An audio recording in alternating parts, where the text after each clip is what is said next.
ആലപ്പുഴ ചെന്നിത്തല ജവഹർ നവോദയ സ്കൂളിലെ റാഗിങ്ങിൽ കൂടുതൽ പരാതികൾ. 5 വിദ്യാർത്ഥികളുടെ രക്ഷിതാക്കൾ കൂടി ജില്ലാ കളക്ടർക്ക് പരാതി കൈമാറി.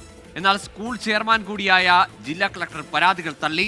റാഗിംഗ് നടന്നിട്ടില്ലെന്നും വിദ്യാർത്ഥികൾ തമ്മിലുള്ള തർക്കം മാത്രമാണ് ഉണ്ടായതെന്നും കളക്ടറുടെ വിശദീകരണം.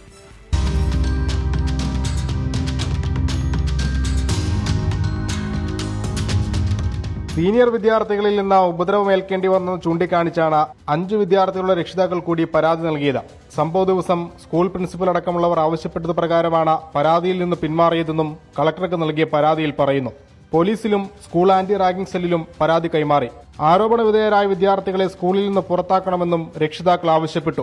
എന്നാൽ നവോദയ സ്കൂളിൽ റാഗിംഗ് നടന്നിട്ടില്ലെന്ന പ്രിൻസിപ്പലിന്റെ വാദം ആവർത്തിക്കുകയാണ് ജില്ലാ കളക്ടർ. അതിന് റാഗിങ്ങിന്റെ ഒരു ആസ്പെക്ട് ഇല്ല. അവിടെ 2 വർഷം ഈ 6ാം ക്ലാസ്സിലാണ് നവോദയ സ്കൂളിൽ സ്റ്റാർട്ട്. 6ഉം 7ഉം കഴിഞ്ഞ് 8ാമത്തെ ക്ലാസ്സിലുള്ള കുട്ടികളാണ്. അപ്പോൾ 2 വർഷമായിട്ട് പഠിച്ച കുട്ടികൾ. അപ്പോൾ അവരൊരു കാരണവശാലും റാഗിങ്ങിന്റെ ഒരു മാനദണ്ഡത്തിൽ കൊണ്ടുവരാൻ പറ്റത്തില്ല. അപ്പോൾ ഫിസിക്കലായിട്ട് ദേഹത്ത് പാടോ മറ്റു കാര്യങ്ങളൊന്നും ഇല്ല, മറ്റു ഉപദ്രവിച്ച രീതിയിലുള്ള പാടുകളൊന്നും തന്നെ ഇല്ല. അവര് ഇതാരും വ്യക്തമായിട്ട് കണ്ടിട്ടുമില്ല. കുട്ടികൾ പറഞ്ഞുള്ള ആശയങ്ങൾ മാത്രമേ ഉള്ളൂ. അത് നമ്മൾ എന്താണെന്ന് നോക്കാം. ജവഹർ നവോദയ സ്കൂളിന്റെ ചെയർമാൻ കൂടിയാണ് ജില്ലാ കളക്ടർ. പരാതി ഒതുക്കി തീർക്കാനുള്ള ശ്രമമാണ് നടക്കുന്നതെന്ന് രക്ഷിതാക്കൾ ആരോപിക്കുന്നു.